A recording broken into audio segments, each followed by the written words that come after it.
کچھ ایسے کام ہیں جن کے کرنے پر اللہ اور اس کے رسول نے لعنت بھیجی۔ جب ہم انسانوں سے معاملہ کرتے ہیں اور کوئی انسان ہمارے ساتھ کسی طرح کی کوتاہی کرتا ہے تو ہر کوتاہی میں ہم اس کے اوپر لعنت اور پھٹکار نہیں بھیجتے، بلکہ اگر کوئی بڑا جرم ہو تبھی ہم کسی بھی انسان پر لعنت بھیجتے ہیں، پھٹکار بھیجتے ہیں۔ تو جب ہم عام انسانوں سے معاملہ کرتے ہوئے بڑی غلطی کیوں نہ ہو جائے، لعنت بھیجنے سے بچتے ہیں، اور اگر کسی پر لعنت بھیجی گئی تو ہم اسے اچھا نہیں سمجھتے۔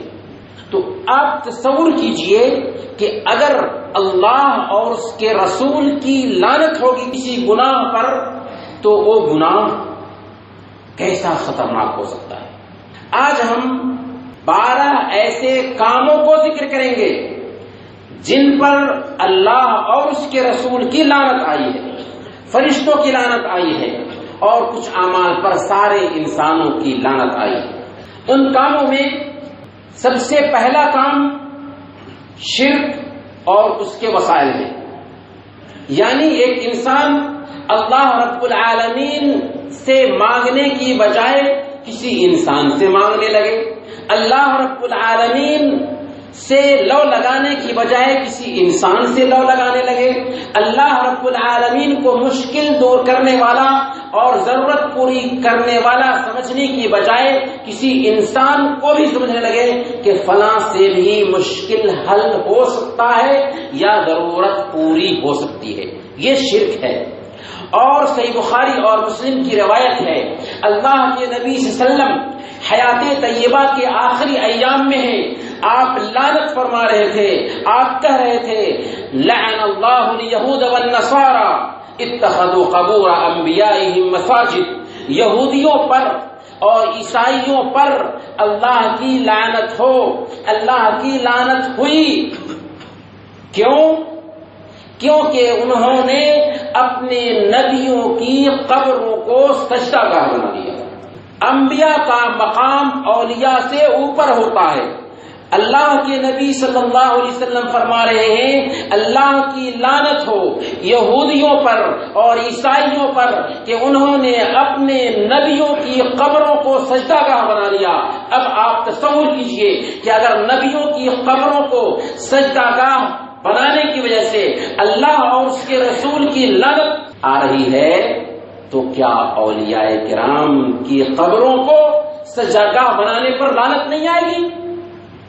تو پہلا کام شرک اور اس کے وسائل ہیں، بلکہ اللہ کے نبی صلی اللہ علیہ وسلم نے یہ بھی فرمایا کہ اگر کوئی آدمی اللہ رب العالمین کے لیے جانور ذبح کرنے کے علاوہ کسی انسان کے لیے جانور ذبح کرتا ہے تو اس پر بھی اللہ کی لعنت ہے۔ اللہ کے نبی صلی اللہ علیہ وسلم نے بیان فرمایا لعن اللہ من ذبح لغیر اللہ، اللہ کی لعنت ہے اس انسان پر جس نے اللہ کے علاوہ کسی اور کے لیے جانور ذبح کیا۔ گویا جانور ذبح ہو تو صرف اور صرف اللہ کے لیے، اگر اللہ کے علاوہ کسی اور کے لیے جانور ذبح کیا جا رہا ہے، کسی اور کے نام لیے جا رہے ہیں جانور ذبح کرتے ہوئے، تو گویا کہ یہ بھی شرک ہو گیا اور اللہ رب العالمین اور اس کے رسول کی لعنت ہے ایسے انسان پر جو اللہ کے علاوہ کسی اور کے لیے جانور ذبح کرتا ہے۔ دوسرا کام جس کی وجہ سے ایک انسان پر لعنت ہوتی ہے وہ ہے برائی سے منع نہ کرنا۔ سماج میں برائی دیکھ رہے ہیں لیکن برائی سے نہیں روکتے، برائی پر انکار نہیں کرتے، تو برائی پر انکار نہ کرنے والوں پر بھی اللہ کی لعنت ہوتی ہے۔ چنانچہ اللہ رب العالمین نے بیان فرمایا لعن الذين كفروا من بني إسرائيل على لسان داود وعيسى ابن مريم ذلك بما عصوا وكانوا يعتدون كانوا لا يتناهون عن منكر فعلوه لبئس ما كانوا يفعلون، کہ بنو اسرائیل پر عیسیٰ علیہ السلام اور داؤد علیہ السلام کی زبانی لعنت ہے ان بنو اسرائیل پر جنہوں نے کفر کیا، انکار کیا۔ کیا کیا؟ کہ انہوں نے اللہ کے حدود کو تجاوز کیا، اور جب ان کے بیچ گناہ کا کام ہوتے ہوئے وہ دیکھتے تو اس پہ روکتے نہیں تھے۔ کانوا لا يتناهون عن منکر فعلوه لبئس ما كانوا يفعلون، بہت ہی برا کام ہے جو انہوں نے کیا تھا۔ چنانچہ تاریخ بتاتی ہے کہ وہی بنو اسرائیل جن کے بیچ ہفتے کے دن کو شکار کرنے سے روک دیا گیا تھا، جن کو اصحاب سبت کہتے ہیں، انہی لوگوں میں سے کچھ لوگوں نے حیلہ کیا اور ہفتہ کے دن جال ڈال دیا کرتے تھے اور اتوار کے دن جال نکال لیا کرتے تھے، یہ سوچ کر کے کہ ہفتہ کے دن تو شکار کرنا منع ہے، ہم نے جال ڈالا ہے، شکار تو نہیں کیا، اتوار کے دن شکار کیا کرتے تھے، یہ حیلہ اختیار کیا تھا۔ وہاں پر کچھ لوگ ایسے تھے جو ان کو روکتے نہیں تھے، نہ روکنے والے اور اسی طرح سے یہ کام کرنے والے ہلاک کر دیے گئے، برباد کر دیے گئے۔ کیوں؟ اس لیے کہ اگر ہم برائی کو دیکھتے ہیں اور برائی ہوتے ہوئے دیکھنے کے باوجود اس کو نہیں روکتے تو ظاہر سی بات ہے کہ اگر کشتی ڈوبی تو ڈوبیں گے سارے۔ یہی وجہ ہے کہ اللہ کے نبی صلی اللہ علیہ وسلم نے اچھائی اور بھلائی کی طرف بلانے والے کی مثال بیان کی کہ ایک کشتی ہے جس کے اوپر درجے میں کچھ لوگ ہو گئے اور نیچے کے درجے میں کچھ لوگ ہو گئے۔ نیچے کے لوگ اوپر پانی لینے کے لیے جاتے ہیں چونکہ کشتی میں ہیں، اور نیچے کے لوگ اوپر جا کر کے پانی لیتے ہیں تاکہ پیاس بجھا سکے۔ اب نیچے والوں کو یہ زحمت ہو رہی ہے کہ میں اوپر کیوں جاؤں اور ان کو کیوں تکلیف دوں، چنانچہ ایک روز وہ سوچتے ہیں کہ کیا ہی اچھا ہوتا کہ میں نیچے ہی میں سوراخ کروں اور نیچے سے ہی پانی نکال لوں، چونکہ کشتی میں وہ سوار ہیں۔ اب اگر اوپر والے سامنے میں ہوں اور نیچے والے کشتی میں سوراخ کرنا شروع کر دیں اور اوپر والے سوراخ کرنے سے نہ روکیں تو کیا ہوگا؟ کشتی ڈوبے گی، اور جب ڈوبے گی تو نیچے والے تو ڈوبیں گے ہی، اوپر والوں کو بھی لے کر ڈوب جائیں گے۔ اسی لیے اللہ اور اس کے رسول کی لعنت ہے ایسے لوگوں پر جو سماج میں برائی دیکھتے ہیں، سماج میں غلطیاں دیکھتے ہیں اور اس پر آواز نہیں اٹھاتے، نکیر نہیں کرتے۔ اس لیے ہمیں چاہیے کہ اگر ہمارے معاشرے میں کوئی برائی ہے تو نکیر کریں۔ تیسرا کام جس کی بنیاد پر اللہ اور اس کے رسول کی لعنت ہوتی ہے ایک انسان پر، وہ ہے قطع رحمی، رشتہ داروں سے کٹ جانا، رشتہ داروں سے ناتا توڑ لینا۔ کبھی کبھار ہوتا ہے کہ ایک انسان کے پاس میں پیسے ہو گئے، دولت ہو گئی، اللہ رب العالمین نے اسے خوشحالی عطا فرمایا، تو اب پیسے، دولت اور خوشحالی کے گھمنڈ میں ایک انسان اپنے غریب رشتہ داروں سے کٹ جاتا ہے۔ اللہ پاک نے بیان فرمایا فَهَلْ عَسَيْتُمْ إِن تَوَلَّيْتُمْ أَن تُفْسِدُوا فِي الْأَرْضِ وَتُقَطِّعُوا أَرْحَامَكُمْ أُولَئِكَ الَّذِينَ لَعَنَهُمُ اللَّهُ فَأَصَمَّهُمْ وَأَعْمَى أَبْصَارَهُمْ۔ کیا تم یہ سمجھتے ہو کہ اگر تم کو زمین میں دولت دے دی جائے، زمین میں حکومت دے دی جائے، تو حکومت ملنے کے بعد واقعی کیا ایسا نہیں ہے کہ تم رشتہ داروں سے کٹ جاؤ گے اور اسی طرح سے زمین میں فساد مچاؤ گے؟ یہ وہ لوگ ہیں جن کو حکومت مل جاتی ہے تو زمین میں فساد مچاتے ہیں، رشتہ داروں سے کٹ جاتے ہیں۔ یہ وہ لوگ ہیں جن پر اللہ کی لعنت ہے، اور اللہ رب العالمین نے ان کے کانوں کو بہرا کر دیا ہے اور ان کی آنکھوں کو اندھا کر دیا ہے۔ کہنے کا مطلب یہ ہے کہ ایک انسان اگر دولت پانے کے بعد، حکومت پانے کے بعد، خوشحالی ملنے کے بعد اپنے رشتہ داروں سے کٹ جاتا ہے تو ایسے کٹنے والے انسان پر بھی اللہ اور اس کے رسول کی لعنت ہے۔ تبھی تو اللہ کے نبی صلی اللہ علیہ وسلم نے بیان فرمایا لا يدخل الجنت قاطع، جو رشتہ کو کاٹنے والا ہے وہ جنت میں نہیں جا سکتا۔ بات معمولی نہیں ہے۔ چوتھا کام جس کے کرنے والے پر اللہ اور اس کے رسول کی لعنت ہے وہ ہے شراب پینا. شراب پینے والے پر اللہ اور اس کے رسول کی لعنت ہے. سنن ابی داؤد کی روایت ہے, اللہ کے نبی صلی اللہ علیہ وسلم نے بیان فرمایا کہ لعنت ہے شراب پر, لعنت ہے شراب پینے والے پر, لعنت ہے شراب پلانے والے پر, لعنت ہے شراب بیچنے والے پر, لعنت ہے شراب خریدنے والے پر, لعنت ہے شراب اٹھا کر لے جانے والے پر, لعنت ہے شراب جس کے لیے اٹھا کر لے جایا جائے, لعنت ہے شراب نچوڑنے والے پر, اور لعنت ہے اس پر جس کے لیے شراب نچوڑا جائے. اور مسند احمد کی روایت ہے آخری 10 ایسے لوگ ہیں جن پر لعنت ہے شراب کے حوالے سے. کہا کہ جو شراب کی قیمت جمع کرتے ہیں ان پر بھی لعنت ہے. گویا کہ 10 ایسے لوگ ہیں شراب کے حوالے سے جن پر اللہ اور اس کے رسول کی لعنت ہے. اسی لیے اللہ کے نبی صلی اللہ علیہ وسلم نے بیان فرمایا جس نے شراب پیا اس کی 40 دن تک کی نماز قبول نہیں ہوتی, اور اگر وہ اسی حالت میں مر جائے تو جہنم میں جائے گا, اور اگر توبہ کر لے تو اللہ اس کی توبہ قبول فرمائے گا. چھٹا کام جس کی وجہ سے ایک انسان کے اوپر لعنت ہوتی ہے وہ ہے سودی کاروبار, سودی لین دین, چاہے سود لیں چاہے سود دیں. کبھی کبھار ایک انسان کوئی کام کرنا چاہتا ہے تو سود لیتا ہے, اور کبھی کبھار ایک انسان سود دیتا ہے. تو چاہے سود لیں یا چاہے سود دیں, اگر لینے کی ضرورت آئی اور ضرورت کی تحدید یہ ہے کہ ایک انسان نہیں لیتا ہے تو مر جائے گا, بھوک سے پریشان ہے, تڑپ رہا ہے, ایسی کیفیت میں ضروری ہے اس کے لیے کہ وہ کسی طرح سے بھی اپنی جان بچائے, اس کے علاوہ اور کوئی شکل نہیں بنتی ہے سود لینے کی. اور اگر کوئی دیتا ہے تو لینے اور دینے والا دونوں اللہ رب العالمین کی نظر میں ملعون ہے. اللہ اور اس کے رسول کی لعنت ہے سود لینے والے اور دینے والے پر. چنانچہ صحیح مسلم کی روایت ہے, جابر رضی اللہ تعالیٰ عنہ فرماتے ہیں کہ لعن رسول اللہ صلی اللہ علیہ وسلم آکل الربا وموکلہ وکاتبہ وشاہدین وقالہم سواء. اللہ کی لعنت ہے سود لینے والے پر, سود دینے والے پر, سود کے گواہ پر, اور سود کے لکھنے والے پر, اور کہا کہ یہ سب کے سب گناہ میں برابر ہیں.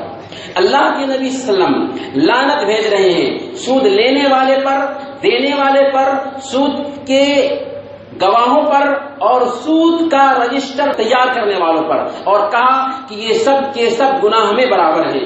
عام طور پر ہم یہ سمجھتے ہیں کہ ایک ساہوکار سے پیسے لو اور ساہوکار کے حوالے کرو تو یہی سود ہے.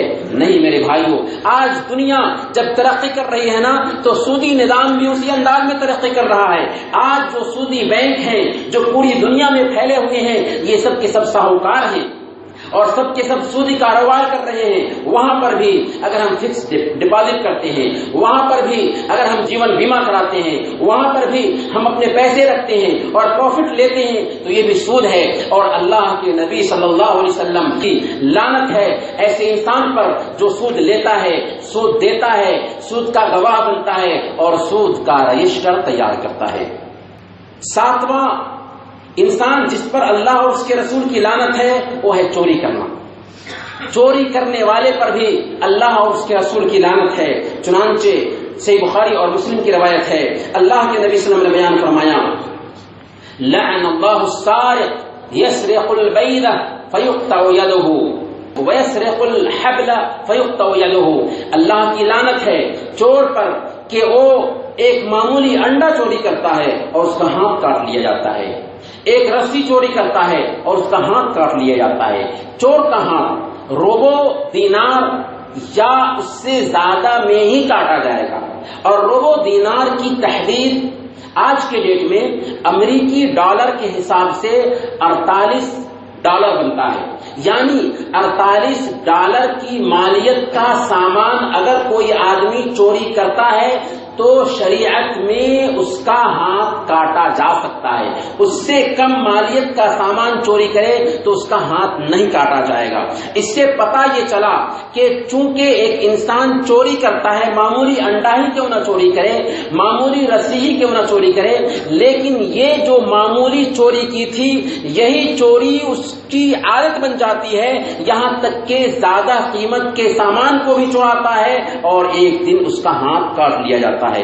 تو چور پر بھی اللہ اور اس کے رسول کی لعنت ہے. 8ویں وہ لوگ جن پر اللہ اور اس کے رسول کی لعنت ہے وہ ہے او مرد و زن، او مرد یا او عورتیں جو ایک دوسرے کی شکل اختیار کریں. اللہ کے نبی صلی اللہ علیہ وسلم نے صحیح بخاری کی روایت کے مطابق بیان فرمایا، لعن رسول اللہ صلی اللہ علیہ وسلم المتشبہین من الرجال بالنساء والمتشبہات من النساء بالرجال، کہ اللہ کے نبی صلی اللہ علیہ وسلم کی لعنت ہے ایسے انسان پر جو عورتوں کی شکل اختیار کرتے ہیں. اسی طرح سے اللہ اور اس کے رسول کی لعنت ہے ایسی عورتوں پر جو مردوں کی شکل اختیار کرتی ہیں. ایک مرد اگر عورتوں کی شکل اختیار کرے، عورتوں کا لباس پہنے، عورتوں کی چال اپنائے، یا ایک عورت اگر مردوں کا لباس پہنے، مردوں کی چال اپنائے، مردوں کے جیسے گفتگو کرے، تو ایسے لوگوں پر بھی اللہ کے رسول صلی اللہ علیہ وسلم نے لعنت بھیجا ہے. 9واں کام جس کی بنیاد پر ایک انسان پر لعنت ہوتی ہے، یا وہ کام جس کے اوپر اللہ اور اس کے رسول کی لعنت ہے، وہ ہے حلالہ کرانا. حلالہ کیا ہے؟ ایک انسان نے اپنی بیوی کو طلاق دیا اور 3 طلاق دے دیا، اور طلاق کا جو قاعدہ ہے اس قاعدوں کو فالو کیا، کیونکہ طلاق 1 مرتبہ دی جاتی ہے، 3 مرتبہ نہیں دی جاتی. 3 طلاق ہو چکی ہے، اب اگر پھر دوبارہ اسی عورت سے شادی کرنا چاہتا ہے تو اسلام میں کوئی شکل نہیں رکھی گئی ہے. شکل یہ ہے کہ اگر وہ عورت کسی دوسرے مرد سے شادی کر لے اور زندگی بھر کے لیے شادی ہو، کبھی اختلاف ہوا اور پھر اس سے طلاق ہو گئی، تو اب پہلا شوہر اس سے شادی کر سکتا ہے. لیکن اگر طلاق ہونے کے بعد ایک عورت یہ چاہتی ہے کہ دوسرے مرد سے شادی کر لے، 1 سال کے لیے ہی صحیح، 2 سال کے لیے ہی صحیح، 2 مہینہ کے لیے ہی صحیح، یعنی دن مہینہ وقت تحدید کر کے شادی کرے، تو اس کو بولتے ہیں حلالہ. اور اللہ کے نبی صلی اللہ علیہ وسلم نے سنن ابی داؤد کی روایت کے مطابق بیان فرمایا، لعن اللہ المحلل والمحلل لہ، اللہ کی لعنت ہے حلالہ کرنے والے پر اور اس انسان پر بھی جس کے لیے حلالہ کیا جاتا ہے. بلکہ سنن ابن ماجہ کی روایت کے مطابق اللہ کے نبی صلی اللہ علیہ وسلم نے ایک دن صحابہ کرام سے خطاب کرتے ہوئے کہا تھا، الا اخبرکم بالتیس المستعار، کیا تمہیں کرایہ پر لیے گئے سانڈ کے بارے میں نہ بتائیں؟ لوگوں نے کہا کہ ضرور بتائیے یا رسول اللہ، کون کرایہ پر لیا گیا سانڈ ہے؟ آپ نے فرمایا المحلل، کرایہ پر لیا گیا سانڈ حلالہ کرنے والا ہے. لعن اللہ المحلل والمحلل لہ، اللہ کی لعنت ہے حلالہ کرنے والے پر اور اس پر بھی جس کے لیے حلالہ کیا جائے. اسی طرح سے 10ویں نمبر پر جو لوگ صحابہ کرام کو گالیاں دیتے ہیں، برا بھلا کہتے ہیں، سخت سست کہتے ہیں، یا ان کی شان میں گستاخی کرتے ہیں، ایسے لوگوں پر بھی اللہ اور اس کے رسول، فرشتوں اور سارے انسانوں کی لعنت ہے. طبرانی الکبیر کی روایت ہے، اللہ کے نبی صلی اللہ علیہ وسلم نے بیان فرمایا، من سب اصحابی فعلیہ لعنت اللہ والملائکۃ والناس اجمعین، جس نے ہمارے صحابہ کو گالی دیا اس پر اللہ کی لعنت ہے، رسول کی لعنت ہے، فرشتوں کی لعنت ہے اور سارے انسانوں کی لعنت ہے. گویا کہ جو کوئی بھی صحابہ کرام کو برا بھلا کہے اس پر اللہ کی، فرشتوں کی اور سارے انسانوں کی لعنت ہے. کیوں؟ اس لیے کہ صحابہ کرام ہی ہماری سند ہیں، انہی کے ذریعہ ہمارے پاس قرآن آیا ہے، انہی کے ذریعہ حدیث آئی ہے، انہی کے ذریعہ اللہ کے نبی صلی اللہ علیہ وسلم کی سیرت آئی ہے. اگر صحابہ کرام کو ڈیمیج قرار دیا جائے گا تو سارا ہمارا دین ڈیمیج ہو جائے گا. اسی لیے جو کوئی بھی صحابہ کرام کی شان میں گستاخی کرے اس پر اللہ کی لعنت ہے، فرشتوں کی لعنت ہے اور سارے انسانوں کی لعنت ہے. 11ویں وہ عورتیں جو کچھ شکلیں اپناتی ہیں ان پر بھی اللہ اور اس کے رسول کی لعنت ہے. مثال کے طور پر بناوٹی بال لگانے والی عورتیں، کسی عورت کا بال چھوٹا ہے اور وہ عورت بناوٹی بال لگاتی ہے، مصنوعی بال لگاتی ہے، تو ایسی عورت پر بھی اللہ کے نبی صلی اللہ علیہ وسلم نے لعنت بھیجا۔ اللہ کے نبی صلی اللہ علیہ وسلم نے بیان فرمایا لعن اللہ الواسلۃ والمستوصلہ، اللہ کی لعنت ہے اس عورت پر جو مصنوعی بال لگاتی ہے اور اس عورت پر بھی جس کے لیے مصنوعی بال لگایا جاتا ہے۔ صحیح بخاری کی روایت ہے، ایک انصار کی عورت کی شادی ہوئی، اس کے بال گر گئے تھے، گھر والوں نے سوچا کہ نئی شادی شدہ ہے، اس کے بال گر گئے ہیں، اللہ کے نبی صلی اللہ علیہ وسلم کے پاس میں جاتے ہیں، مسئلہ پوچھیں گے کہ بناوٹی بال کیا لگایا جا سکتا ہے؟ اللہ کے نبی صلی اللہ علیہ وسلم نے فرمایا لعن اللہ الواسلہ والمستوصلہ، اللہ کی لعنت ہے اس عورت پر جو بناوٹی بال لگاتی ہے اور اس عورت پر بھی جس کے لیے مصنوعی بال لگایا جاتا ہے۔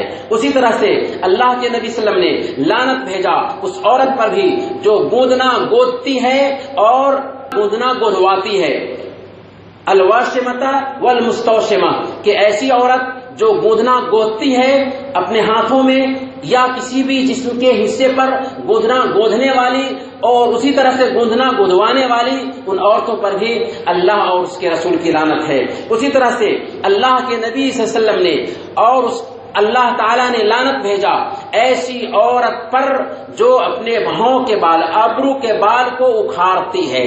لعن اللہ النامسۃ والمتنمسۃ، کہ اللہ کی لعنت ہے اس عورت پر جو بھاؤں کے بال کو اکھاڑتی ہے یا اکھڑواتی ہے، جو اکھاڑنے والی ہے یا اکھڑوانے والی ہے، ان عورتوں پر بھی اللہ کی لعنت ہے۔ اسی طرح سے ایسی عورت جس کو اس کا شوہر بلاتا ہے رات میں ضرورت پوری کرنے کے لیے، لیکن وہ عورت شوہر کی بات نہیں مانتی اور شوہر سے دور ہو کر کے رات گزارتی ہے، ایسی عورت پر بھی اللہ اور اس کے رسول کی لعنت ہے۔ صحیح بخاری اور مسلم کی روایت ہے، اللہ کے نبی صلی اللہ علیہ وسلم نے بیان فرمایا اذا دعا الرجل امرأته الى فراشه فابت فبات غضبان عليها لعنتها الملائكة حتى يصبح، کہ جب ایک مرد اپنی بیوی کو ضرورت پوری کرنے کے لیے بلاتا ہے اور ایک عورت ناراض ہو کر کے رات گزارتی ہے، اس کی ضرورت پوری کرنے کے لیے نہیں آتی، تو رات بھر اس پر فرشتے لعنت بھیجتے رہتے ہیں۔ یہ 12 ایسے لوگ ہیں، ورنہ ایسے بہت سارے لوگ ہیں، ہم نے چن کر کے 12 لوگوں کا ذکر کیا جن پر اللہ اور اس کے رسول کی لعنت ہے۔ سب سے پہلے ابلیس پر اللہ کی لعنت ہوئی تھی، اور جب فرشتوں کو حکم ملا ابلیس کے ساتھ تو فرشتوں نے سجدہ کیا آدم کو، ابلیس نے سجدہ نہیں کیا، تو اللہ رب العالمین نے کہہ دیا تھا وَإِنَّ عَلَيْكَ اللَّعْنَةَ إِلَى يَوْمِ الدِّينِ، کہ تم پر قیامت کے دن تک اللہ کی پھٹکار ہے، اللہ کی لعنت ہے۔ اس کے بعد بھی بہت سارے ایسے اعمال ہیں جن پر اللہ اور اس کے رسول کی لعنت ہے، فرشتوں کی لعنت ہے، انسانوں کی لعنت ہے۔ ہمیں چاہیے کہ ہم وہ کام کریں جن کی بنیاد پر اللہ کی رحمت برستی ہے، اور ان کاموں سے بچیں جن کی وجہ سے اللہ اور اس کے رسول کی لعنت اترتی ہے۔ اللہ تعالی ہم سب کو ایسے کاموں سے بچائے جن سے اللہ اور اس کے رسول کی لعنت ہوتی ہے۔ آمین۔ وصلی اللہ علی نبینا محمد وعلی آلہ وصحبہ اجمعین۔